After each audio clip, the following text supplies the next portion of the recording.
સમગ્ર ભારત વર્ષમાં કૃષિ બિલના વિરોધમાં દિલ્હી બોર્ડર પર ખેડૂતો આંદોલન કરી રહ્યા છે, ત્યારે તેમના સમર્થનમાં સુરતમાં શિવ શક્તિ ભીમ શક્તિ માઇનોરિટી ફાઉન્ડેશન આગળ આવ્યું છે।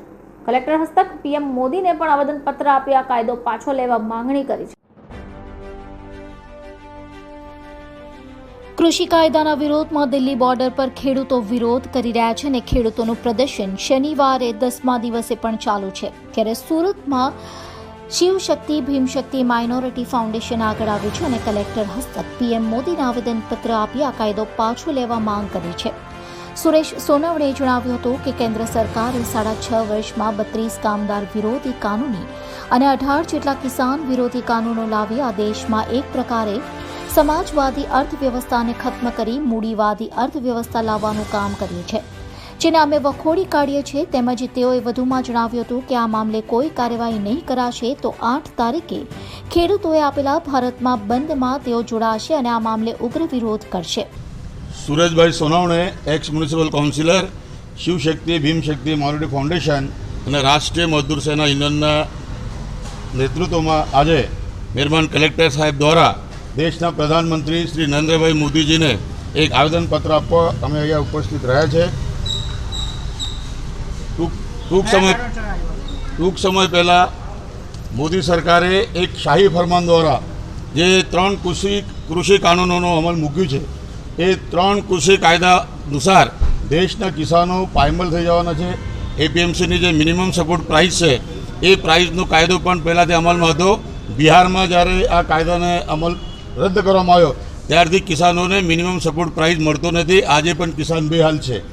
કોન્ટ્રાક્ટ ફાર્મિંગની સરકારે વાત કરી છે, તો કોન્ટ્રાક્ટ ફાર્મિંગનો પણ એક કિસ્સો મહારાષ્ટ્રમાં રિલાયન્સ ઇન્ડસ્ટ્રી દ્વારા કરવામાં આવેલો અને એમાં પણ કિસાનોને પાયમાલ થવાનો વારો આવેલો અને આ 3 કાનૂનો જો દેશમાં લાગુ થશે તો મને એવું લાગે છે કે જે કિસાન આજે શેત જમીનના માલિક છે, ગઈકાલે એટલે આવતીકાલે તે લોકો કોન્ટ્રાક્ટરમાં લેબર કોન્ટ્રાક્ટમાં કામ કરશે એવી સ્થિતિ આ દેશમાં સર્જાવાની છે। અત્યાર સુધી મોદી સરકારે 32 કામદાર કાયદાઓ વિરોધી નિર્ણય લીધા છે અને 18 જેટલા કાયદાઓ આ કૃષિ વિરોધી છે, જે સાબિત કરે છે કે દેશમાં સમાજવાદી અર્થવ્યવસ્થાને ખતમ કરી મૂડીવાદી અર્થવ્યવસ્થા તરફ મોદી સરકાર જઈ રહી છે, જે આ દેશના લોકશાહી માટે ખૂબ જ ઘાતક છે। ગુરુ રાષ્ટ્રીય સંત ગુરુ નાનક દેવજીએ કહ્યું છે કે થોપા ન જાય કોઈ પર બી કુછ।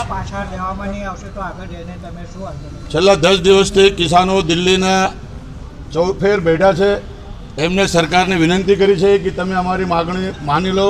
અન્નદાતા મોદીજી કહે છે બધાને, અન્નદાતાઓ જ્યારે ભૂખા હોય ત્યારે નાય કોના પાસે માંગવાનું એ સ્થિતિ આજે છે। ત્યારે અન્નદાતાઓ તરફથી સરકારને અલ્ટિમેટમ આપવામાં આવેલ છે કે જો 10 દિવસ થઈ ગયા અને 2 મહિનાથી પંજાબમાં આંદોલન ચાલતું હતું, જો આ 10 દિવસ પછી 8 દિવસની 8 તારીખ સુધી જો આ આંદોલનનો નિવાડો નહીં આવે તો ઉગ્ર રાષ્ટ્રવ્યાપી આંદોલન થવાનું છે, જેમાં તમામ મજદૂર કામદારો, સામાજિક સંગઠનો, કોંગ્રેસ પાર્ટીના તમામ રાજકીય આગેવાનો અને પક્ષો જોડાવાના છે। અને સરકારને અમારી વિનંતી છે કે હજુ બી સમય ગયો નથી। ઠંડીમાં પાણીની બોછર વચ્ચે કેટલાક રસ્તાઓ તમે એવું કામ કર્યું છે કે જો આતંકવાદીને પકડવા આવ્યા હોય એ ટાઈપનું કામ આ સરકાર કરી રહી છે। જો સરકાર સમયસર જાગશે નહીં, આ કાયદાઓ રદ કરશે નહીં તો ઉગ્ર આંદોલન છોડવામાં આવશે।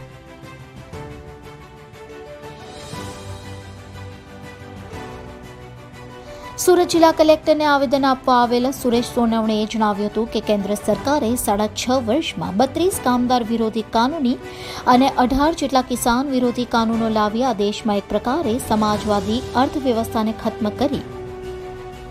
કેમેરામેન સતીશ પાટીલ સાથે હિમાંશુ પંડ્યાનો રિપોર્ટ, ચેનલ આઈ વિટનેસ ન્યૂઝ, સુરત।